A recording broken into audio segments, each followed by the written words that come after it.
Move along, sir. Family seats are for real guests. That sentence sliced through the gym like a razor, and it was the wrong thing to say to the wrong man on the proudest day of his life. My name is Marcus Mack Langley, and I had promised myself two things when I left Fort Liberty, North Carolina, at 100 hours. One, I would reach Pinecrest High School in Valdosta, Georgia, before the first note of pomp and circumstance. And two, no one, absolutely no one, would keep me from seeing my boy walk that stage. 8 hours, 514 highway miles, and 3 gas station coffees later, I guided my late wife's cherry red 14 Dodge Challenger into a gravel slot behind the football field. The school looked like any sun-bleached southern campus. Weather-worn brick, a few faded banners, oak trees stubbornly clinging to Spanish moss. Kids in pressed gowns clustered by the gym doors, jittery as sparrows. Parents herded grandmas in helium balloons toward the entrance. I killed the engine and sat a moment, palms still on the wheel. My dress blues jacket felt tighter than I remembered. Maybe that was the extra weight of memories. I reached into the glove box and pulled out a creased 4x6 photo. Danielle laughing, baby Jalen in her arms, sunlight bouncing off their cheeks like they were made of it. Danielle's been gone 2 years this July. Ovarian cancer doesn't care whose future it steals, but her voice still fills the car on long drives. You'd better not miss our son's big day, Mac.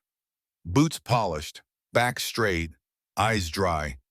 Copy that, sweetheart, I whispered, sliding the photo into my inside pocket where my ribbons rested. I stepped out, boots hitting gravel with that unmistakable marine click. The Georgia heat wrapped around me, thick and humid, but I'd march through hotter sand on worse days. Inside the gym was a sensory overload. Metal chairs packed elbow tight on the hardwood, bleachers sagging under the weight of excitement, the air tinged with popcorn, floor wax, and perfume. A student jazz trio fumbled through warm-up scales near the stage.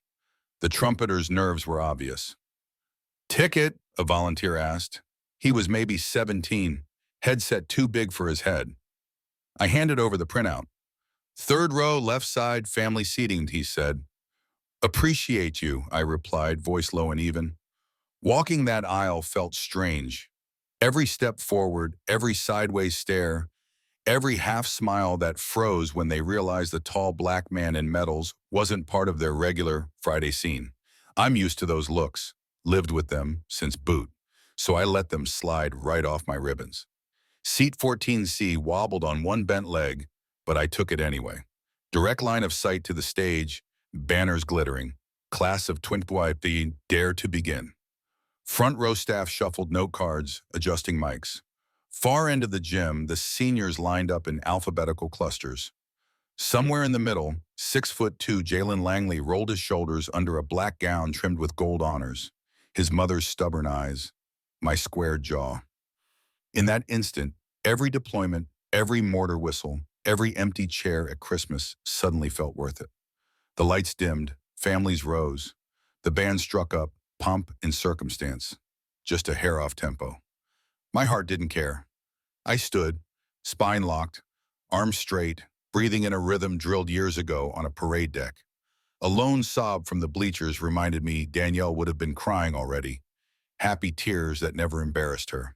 When the national anthem hit, hands flew to hearts. I stayed at attention.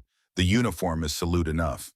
But the second the final note faded, I caught movement in my peripheral. 2 security guards weaving down the side aisle, eyes locked on me.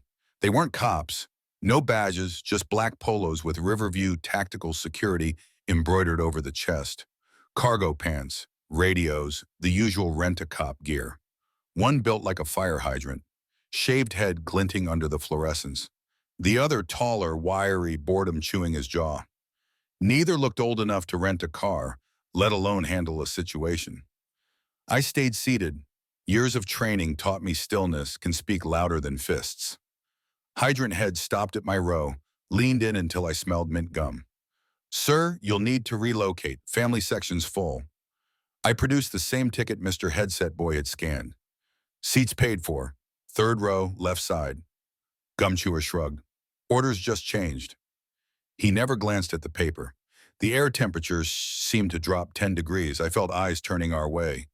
Curiosity first, then confusion.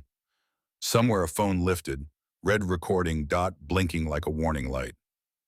I drove 8 hours for my son, I said quietly, not moving. Hydrant's jaw twitched. Let's not make this hard. It's already hard, I answered, voice flat as sheet metal. You're in my light. Gumchewer shifted, suddenly realizing calm wasn't the same as compliant. He radioed something I couldn't catch. I wondered which school official had decided an empty Marine uniform was scarier than two rent-a-cops blocking the aisle. A soft voice beside me, white-haired lady in a floral dress, whispered, "You stay right there, honey." That tiny show of solidarity felt bigger than the gym, but the guards didn't back off. Gumchewer leaned closer, lowered his tone. "We got seats in the rear. Don't want any trouble." Trouble and beeping. I repeated like tasting a bad word. "You first." Hydrant's nostrils flared. "Last chance, sir." His hand drifted toward the radio again. Maybe habit, maybe intimidation. Didn't matter. Because at that exact beat, the back doors of the gym clicked open, and one by one, 6 men strode in. No uniforms this time, plain suits, crisp haircuts. But everything about the way they moved shouted special operations. They didn't cluster. They scattered, each taking a vantage point as if choreographed. Most folks missed it. Combat vets couldn't. I didn't have to turn. I already knew their names: Dalton, Vega, Haynes, Cruz, Bishop, and Marston, brothers I'd bled with in Helmand. Hydrant and Gumchewer hadn't noticed them yet. They just knew the air suddenly felt charged, like a thunderhead rolling in. I kept my eyes front, heart steady, letting the weight of silent backup settle around me. Hydrant tried the intimidation card again. "Sir, I'm asking polite." I lifted one finger. "Not now." That pause stretched, every breath in the gym sinking to a single question. What happens if they try to drag him out? Then the tallest of the 6, beard peppered with gray, Ezekiel Zeke Marston, stepped into the center aisle. He didn't raise his voice. He lowered it, the way lightning lowers the sky before it strikes. "Is there a reason you're harassing this Marine, gentlemen?" Hydrant pivoted, startled by the new presence. Gumchewer swallowed. They saw it now, the stance, the eyes, the unspoken authority. Something inside them faltered, but ego is a stubborn beast. "This is security business," Hydrant muttered. Zeke's reply was soft enough to make everyone lean in. "Not anymore." Hydrant head, badge red C. Weller, huffed, trying to reinflate his authority. "Sir, step away or be escorted. Your choice, Renepres." Zeke Marston's eyes did not blink. "You're giving orders in the wrong room, son." A ripple moved through the crowd like wind through tall grass. Parents squeezed phones tighter. A girl in the front row mouthed, "Who are those guys?" Nobody dared speak above the hush now stretching between Weller and Marston. Behind Zeke, I finally let my gaze travel. Quick head count. 6 operators, just as I'd sensed. Zeke Marston, point man, former SEAL senior chief. Luis Lou Vega, shoulders like a freight door lurking by the bleacher's end. Caleb Bishop, nurse practitioner these days but still scanned exits like a sniper. Marcus Cruz, lean, long strider, already flanking toward the rear to cut an escape lane. Jaden Haynes, the quietest, palms loose, eyes never blinking. Trent Dalton, scar along his cheekbone, faint but unmistakable, positioned halfway up Section C like high ground overwatch. They didn't stand together.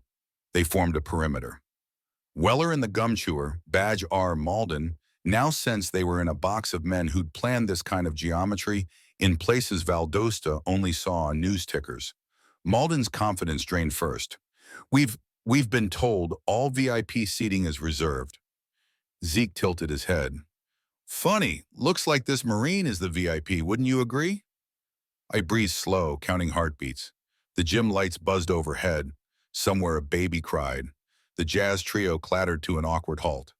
Every sensory detail felt magnified, like combat audio right before contact. Weller shifted, eyes darting for backup that wasn't coming. The school resource officer, a real cop, stood 30 rows back, hand on holster but lips tight, clearly deciding not to pick a side he'd surely lose. Zeke took one deliberate step closer, voice still a near whisper. Go speak to your supervisor, son. Tell them Petty Officer Marston said the seating plan just changed. Weller's mouth opened, closed.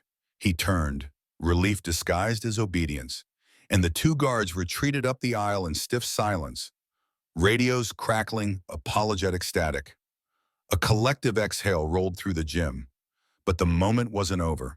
Tension leaves residue.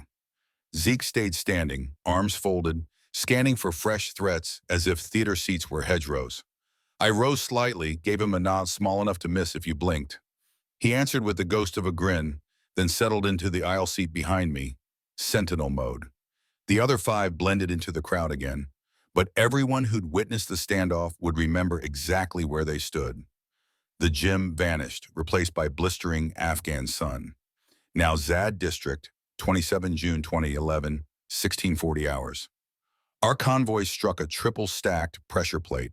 First two MRAPs erupted like tin cans in a microwave, metal shrapnel, black smoke, screams chopped by radio static. I was gunnery sergeant then. Training kicked in, stop the bleed, secure a perimeter, return fire. But chaos has a smell. Burning hydraulic fluid and sand turned to glass. Through that haze, I spotted Marston, pinned behind an axle, legs shredded. Sierra 4 team leader Enrique Rico Soto lay motionless 5 feet beyond him, back on fire. Gunfire laced overhead. Taliban enfilade from a mud brick compound. No time for doctrine. I sprinted low, heart slamming, dove behind the blown wheel well. Chief, you good? I shouted. I've been prettier, Marston rasped, blood seeping through makeshift tourniquet. Rounds smacked the hull like hail. I dragged Marston deeper into cover, then crawled to Rico, shoulders screaming. A burst stitched the dirt an inch from my elbow. Rico groaned, still breathing. On 3, I yelled, mostly to myself. 1, 2, heave. I hauled both men 12 meters to a collapsed irrigation berm, while Corporal Vega laid suppressive fire with the MK-48 tracer arcs painting the dust. Minutes felt like hours. Later, the QRF birds whumped overhead, door guns roaring. We evac'd with all souls still alive. 21 pieces of metal are still in my left calf from that run, reminders that good days sometimes masquerade as nightmares. A door slam jolted me to the hardwood reality. Weller and Malden had pushed outside with the assistant principal in tow. Zeke placed a steadying hand on the back of my chair. All good, Mac. Appreciate you, Chief, I murmured. We never leave a brother sitting exposed, he replied. The ceremony resumed in cautious bursts. Seniors filed for their procession, tassels swinging. The audience tried reclaiming normalcy, clapping, whispering, fanning programs. But an invisible fault line now ran through the bleachers. Anyone who'd seen the confrontation kept glancing at row 3, seat 14C, as though making sure history stayed rewritten. 20 feet away, a middle-aged man whispered to his teenage daughter, "Those fellas moved like soldiers." The girl, wide-eyed, nodded. A seed of respect had been planted in fertile ground. Yet peace is never a guarantee. Ego has recoil. I watched the side doors. Sure enough, Weller re-entered 10 minutes later, minus Malden, plus 2 new faces, a burly regional security captain and a flustered vice principal clutching a clipboard like a shield. They lingered by the concession stand, whisper arguing, glancing my way. I could almost read their lips. Optics, liability, who authorized? Regional captain's posture screamed PR nightmare.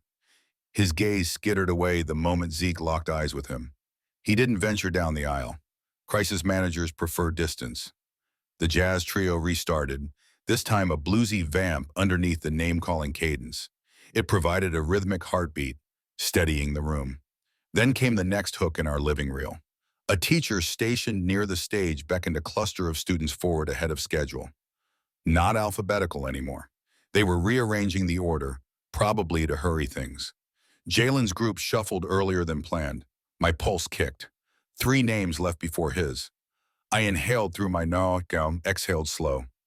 Zeke remained standing. Lou Vega adjusted his jacket near the bleachers, revealing a glimpse of trident tattoo on his wrist. Another silent flex that made the nearby mothers whisper, The announcer cleared her throat, mic squealing.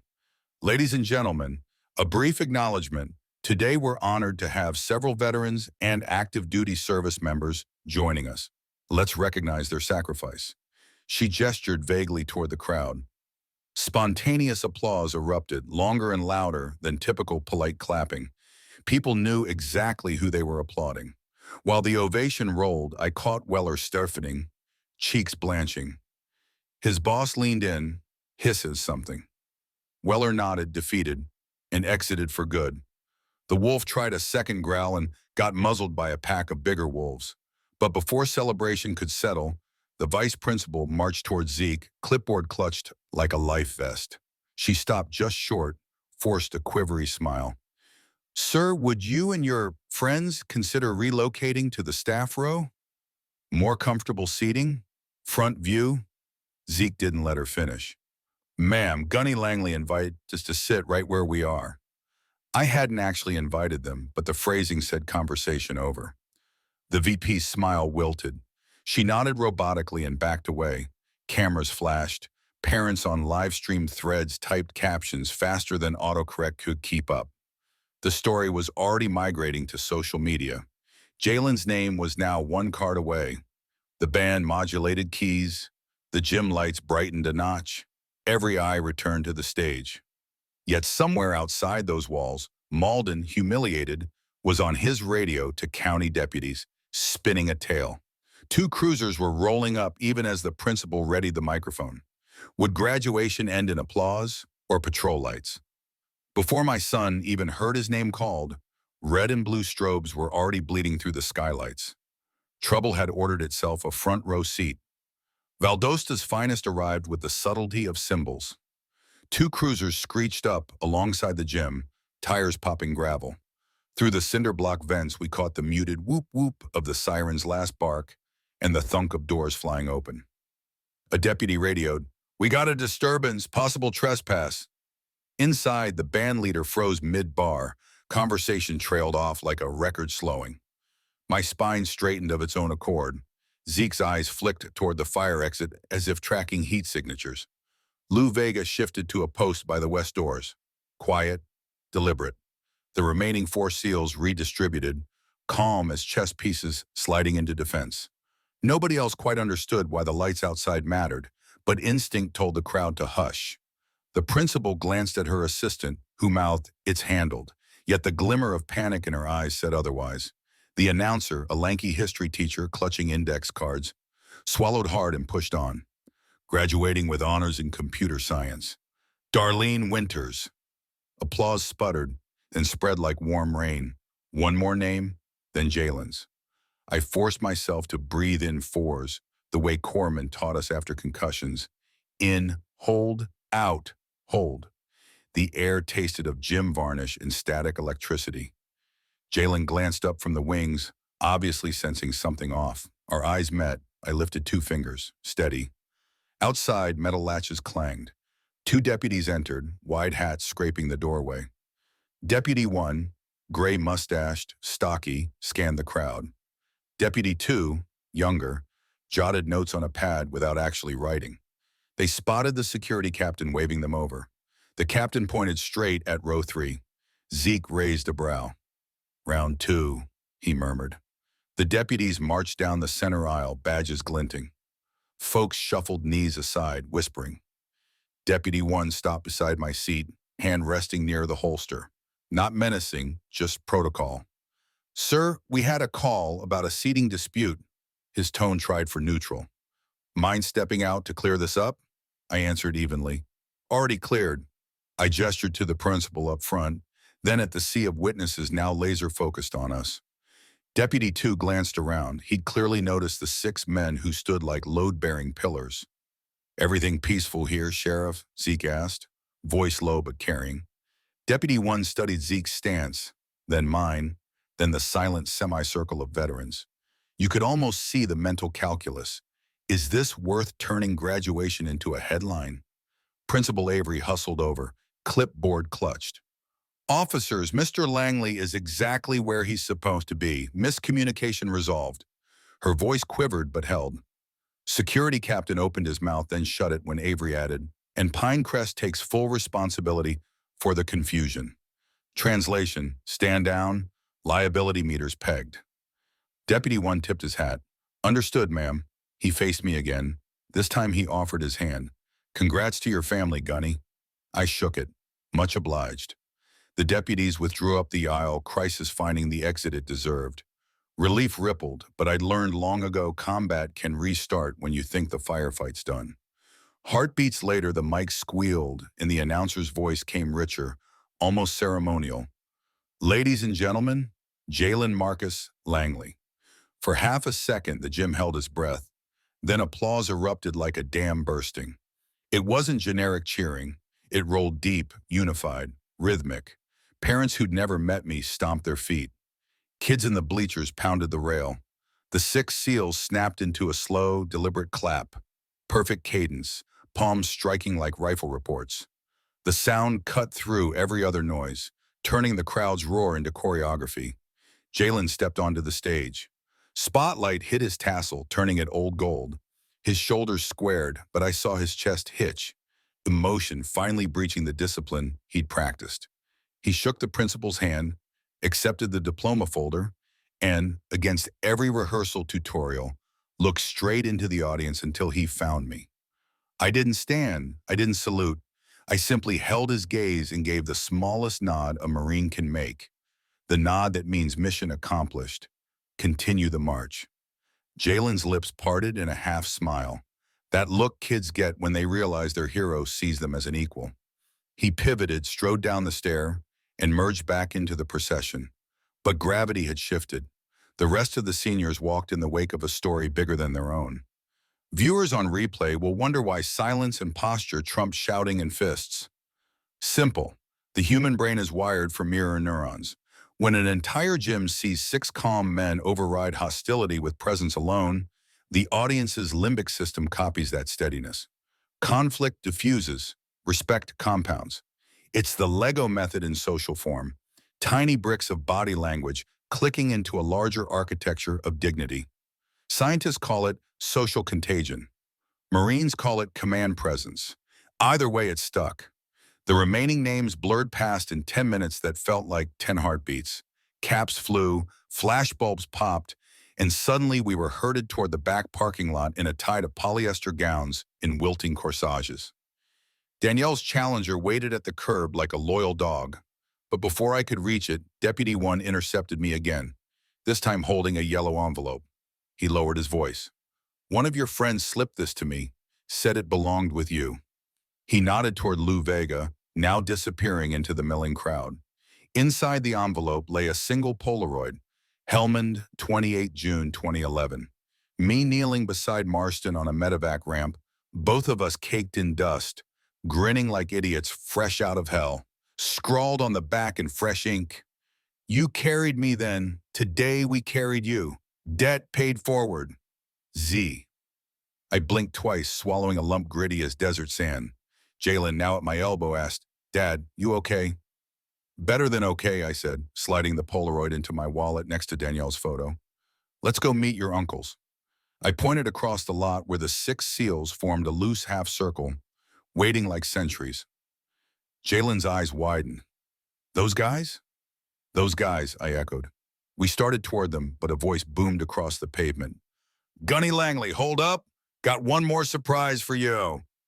I turned to find a news crew rolling a camera our way, microphone slung forward, producer waving release forms.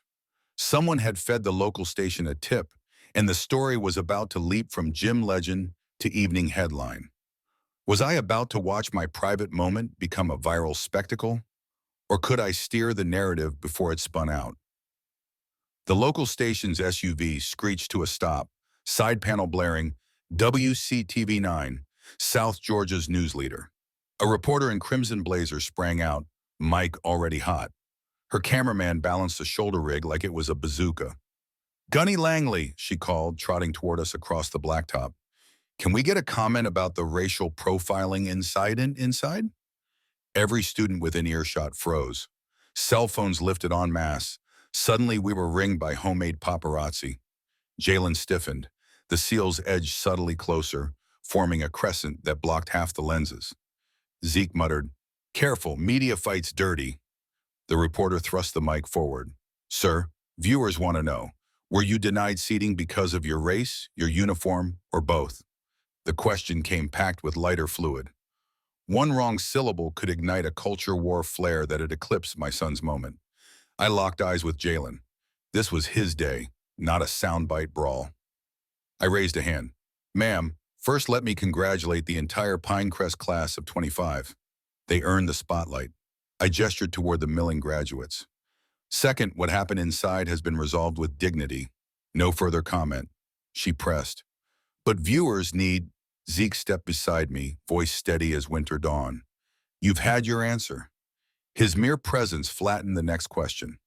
Cameraman zoomed tighter, hoping for sparks that never came. Storytelling scientists call this frame control. Whoever defines the narrative first owns the emotional real estate.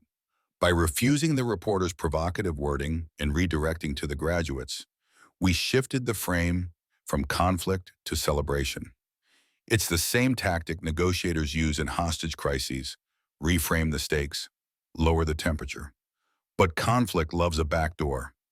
Behind the camera crew, the disgraced security captain, clipboard still in hand, argued with Deputy Malden, the younger cop from earlier. Malden's cheeks burned. He clearly felt robbed of an arrest headline. He pointed at us, hissing, "They're stonewalling media too. Just saying." Clipboard captain smirked and whipped out his phone. "Live stream it then. Let the court of public opinion decide." The phrase "court of public opinion" ricocheted through my skull like a tracer.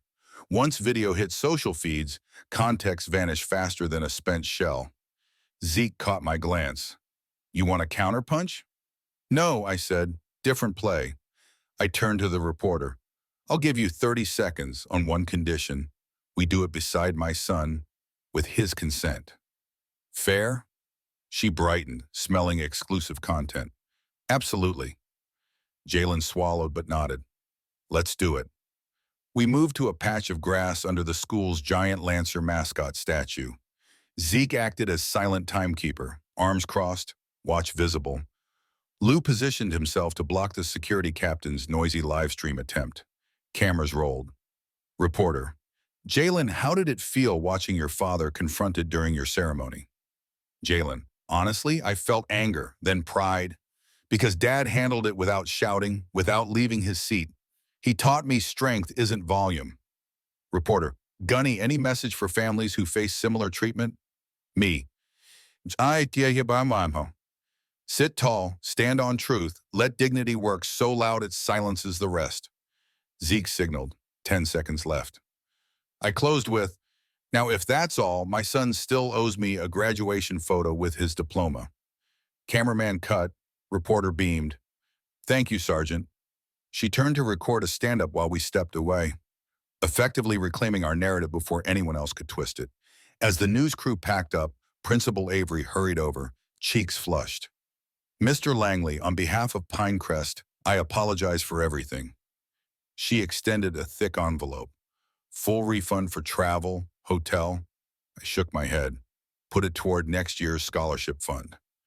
Zeke added, "Add a line item for staff bias training." Avery nodded gratefully. Real change often follows public embarrassment. Just then, Deputy 1 reemerged, no longer stiff.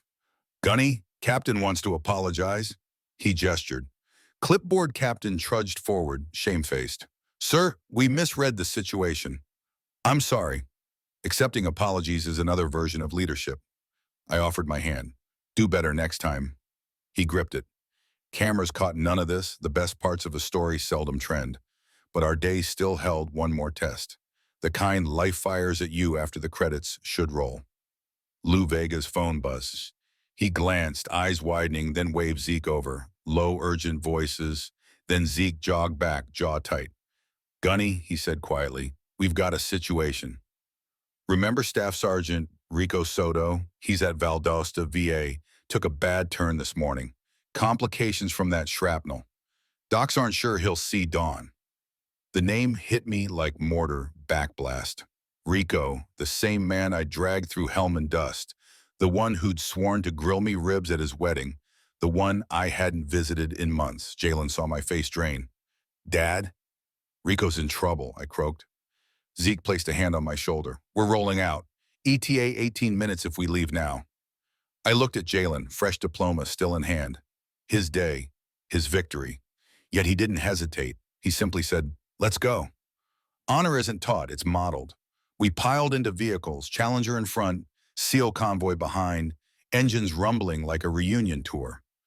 As we peeled onto State Route 94, sunset bled crimson across the asphalt, mirroring the urgency in my veins. Would we reach Rico in time to repay a 15-year debt? Or would this day of triumph end at a hospital bedside with words unsaid? Graduation tassels were still swinging in my rearview mirror when the hospital's critical care alarm stole the night's spotlight. We hit the Valdosta VA Medical Center in 17 minutes, skimming every yellow light with the SEAL convoy glued behind. Jalen rode shotgun, cap in his lap, diploma folder under one arm like a shield. I'd taught him defensive driving. Now he watched me use it. Inside, the corridor smelled of antiseptic and old coffee. Fluorescence buzzed. A young clerk at reception lifted a hand.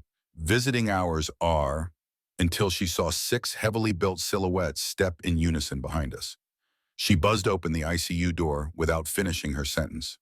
Room 217's glass panel glowed with monitors. Rico Soto lay pale, oxygen cannula taped across his nose, vitals dipping like a faulty radio signal. A nurse adjusted lines, then noticed our unit patch tattoos and murmured, "Family?" "Brothers," Zeke answered. She gave a small nod, the universal passphrase on every ward. The doctor arrived, Dr. Hassan, sleeves rolled, fatigue in his eyes, septic complications, renal strain. "We've maxed the pressors. Next 30 minutes decide everything." Words hung like IV bags. I clasped Rico's hand, the same scarred knuckles I'd once pulled through Afghan dust. "Gunny's here," I whispered. His eyelids fluttered but didn't fully open. Beeping dropped a notch, 87 BPM, 86. Jalen stood at the foot of the bed, unsure where to put his newly minted adulthood. I motioned him closer. "Speak up. He'll hear." Jalen cleared his throat. "Staff Sergeant Soto, sir. I graduated today. Dad told me you taught him patience under fire. I'm trying to learn the same."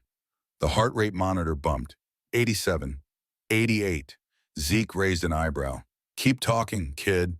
I drifted to the night after that Kandahar extraction. Rico, still bleeding, gripped my sleeve in the field hospital. "You get your boy through school, Gunny. I'll stay alive to clap for him." I'd laughed, sand still in my teeth. "Deal." He grinned, then passed out. Neither of us knew how literal that promise would become. I drifted to the night after that Kandahar extraction. Rico, still bleeding, gripped my sleeve in the field hospital. "You get your boy through school, Gunny. I'll stay alive to clap for him." I'd laughed, sand still in my teeth. "Deal." He grinned, then passed out. Neither of us knew how literal that promise would become. Modern trauma studies show subconscious hearing persists even in semi-comatose states. Familiar voices can nudge neurochemistry, spiking catecholamines that stabilize blood pressure. We weren't just offering comfort. We were technically part of the treatment plan. Monitors blared, blood pressure sagged. Nurse called for Levophed boost. Tension returned with a vengeance. Lou whispered, "Stay on him, Jay." Jalen swallowed. "Rico, sir, Dad never brags, so I will. He sat through a whole barrage of stupidity today so I could cross that stage without drama. That's the quiet strength you taught him. If you still owe him that graduation clap, now's the time to pay up." Beep, beep, beep, heart rate 92, systolic creeping higher. Dr. Hassan's eyes flicked to the screen, surprised. "Whatever you're doing, keep at it." Zeke stepped forward, thumped his chest once, SEAL team heartbeat signal, then tapped the bed rail twice. The other 5 mirrored the rhythm. Thump, tap, tap. Jalen followed palm to chest, 2 knuckles to metal. The ICU filled with a soft, percussive pulse, brotherhood echoing through aluminum. Rico's eyelids cracked open, whisper of a grin. A hand twitched toward the bed control button, but missed. I guided it, raised his head a notch. Voice raspy as gravel. Gunny, kid made it. Front row, brother, just like you promised. Rico inhaled, deeper than any breath the vent had forced all day. Fingers drummed the sheet, weak but deliberate. Clap, clap. A private ovation no stadium could top. The monitor steadied, 99, then 101. Dr. Hassan whispered, pressure's holding. Nurse smiled behind her mask. Rico rasped again. Told you, never miss. Mission. Eyes swiveled to Jalen. Proud of you, Lieutenant one day. Jalen's throat bobbed. Yes, sir. An hour later, vitals stabilized, threat window closed. Dr. Hassan predicted a long recovery, but tagged Rico out of immediate danger. We exhaled as a unit. Outside, moonlight glazed the parking lot. The SEALs formed a loose arc, same shape they'd made in the gym, only now the night felt lighter. Zeke broke the silence. Debt chain just extended, Gunny. Good, I said. Means we keep showing up. Jalen studied us, then asked, so what's the final lesson? I glanced at the VA entrance sign flickering overhead and thought back to every brick we'd laid today, from a wobbling plastic chair to an ICU bed. Strength isn't measured by how many people you can move, I told him, echoing the very first confrontation, but by how many people you refuse to abandon, no matter who tries to move you. The words settled like fresh concrete. Jalen nodded once, the slow nod of a man stepping into his own armor. If this story struck a chord, share it forward. Somewhere a veteran sits lonely in a hospital ward, a teenager doubts quiet courage, or a security guard wonders how to wield authority with respect. Let today's chain of loyalty reach them. Click subscribe so more untold battles on American soil and beyond get the dignity they deserve in your feed. And next time you see a reserved seat, think twice before asking who deserves it. The answer might be carrying a promise older than the chair itself.